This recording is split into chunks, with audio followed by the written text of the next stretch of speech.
এরে আল্লাহর বান্দা, মা একটা সন্তান নিয়ে কতই যে কষ্ট করেন, স্বামীকে বুঝাইলেও জীবন ভর বুঝবে না রে বাবা। ওই বোঝা তো তোমার মাথায় কোনোদিন আসে না রে বাবা।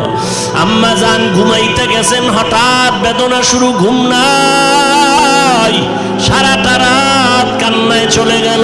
খানার প্লেট নিয়ে বসছেন, খেতে পারে নাই, ব্যথা শুরু হয়ে গেছে। সারা দিন আম্মাজান কান্না করে কাটাইলেন।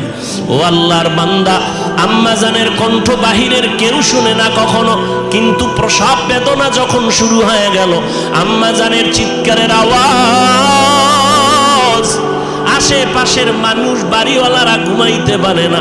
মহিলা ঘরের মধ্যে কখনো কণ্ঠের আওয়াজ শুনি নাই, কিন্তু এখন চিল্লায় কেন রাত্র 12টার ভোরে?